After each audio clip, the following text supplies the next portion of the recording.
Hey, and welcome back to Flop Break Week 2. By now, you're probably overwhelmed with all that you're juggling. Home, work, kids. Trying to deal with the grocery store. So we're going to help you, give you strategies to better juggle your life, as well as strategies to better juggle literally. This week, we're teaching you to juggle. This Flop Break brought to you by Flow Circus. Co-founders Don Daria and Paul Miller have over 20 years of experience providing organizations with tools and trainings they need to promote well-being, strengthen teams, and practice strategies to thrive in the messiness of learning, growth, and change. So this week we are going to learn how to juggle. Now, juggling is a wonderful pastime, but it also makes a great study break and work break. Forces you to get up and get moving and get the blood flowing. So if you are spending a lot of time in your home, or if you have a kid 8, 9, 10 years old or older, juggling might just be the thing for you to learn how to do this week. The great thing about juggling too is once you learn, you're never done learning. There's always more tricks, more levels to keep progressing through. Now, you are going to need something to juggle, so you can always buy juggling balls off the internet. We have them at our store on flowcircus.com. But we can also show you some really great juggling balls that you can make DIY style. Save a little bit of money and have a little craft project at the same time.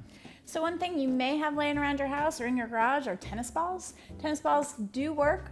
They are light, but one adaptation you can make to make them even better juggling balls is to put a slit in them, throw 10 pennies in there, add some weight, and that'll work. If you want to add some decor, you can throw some tape like Paul did and add some style. Yeah. So those will work as juggling balls. Yeah. Now, in a pinch, you can always use some balled up socks. So take 2 socks and just roll them up. And then when you get to the end where the opening is, just fold the outside sock up and over and around the inner sock. And these are pretty light, but they will work, like I said, in a pinch. Now, if you have some balloons and bird seed, we can make some really good juggling balls.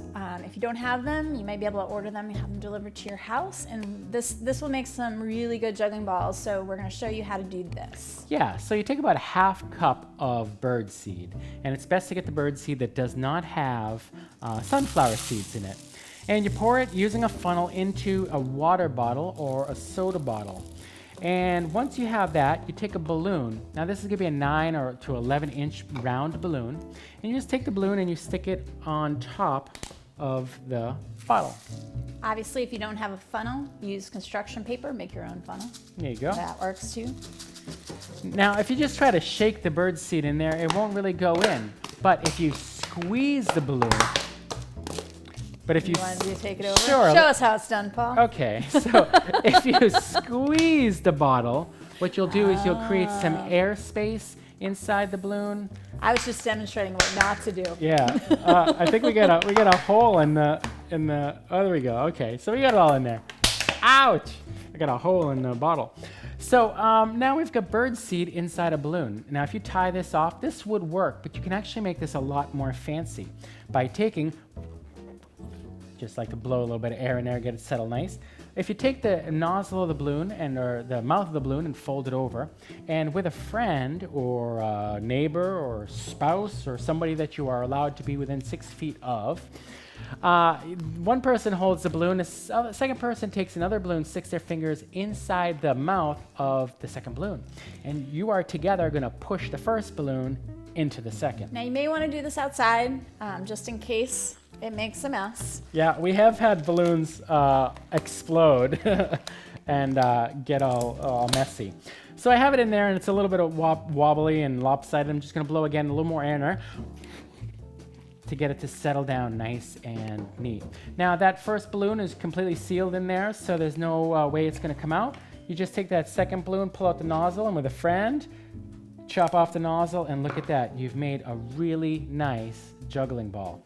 You make 3 of them, you get enough for yourself. You make 6 of them, you get enough for yourself and a friend. Now, some of you may be sitting there thinking, now hopefully you're still there listening and watching. Some of you may be sitting there thinking, somewhere in your mind, I can't juggle. Now, this is particularly the adults, more so than the kids, thinking, I can't juggle. Now, in the years that we've been teaching juggling, that is the biggest obstacle. Mindset is the biggest obstacle. So One of the strategies that we have developed in the years we've been teaching juggling is free your mind. Free your mind. Mindset matters. Mindset affects outcomes. And so, what I want to challenge you all to do in this next day, as we get ready, as you're gathering your resources and getting ready for our first lesson, which will come tomorrow, is to practice saying to yourself, I can't juggle yet.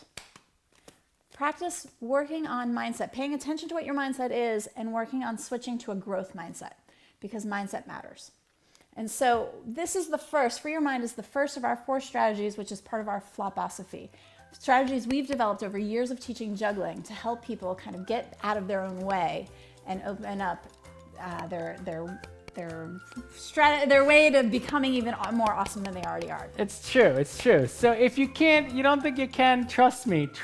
Whatever problems you have, whatever lack of coordination you have, we've seen it before. We've seen people work through it. It's a very simple thing to do once you can do it. So when you make your juggling ball, what we want you to do, your first step is to just throw and catch and let whatever happens. Throw it however you want, catch it however you want. If you drop it, just pick it up and try again. Get comfortable with the materials that you're going to be using over this week. Yeah, and tomorrow we'll meet up. We'll start talking about proper form and what our goals are, and we look forward to you being a juggler at the end of the week. Each day we're going to give you a different piece of the puzzle, and by the end of the week, you'll be juggling. I can't wait. We'll see you tomorrow.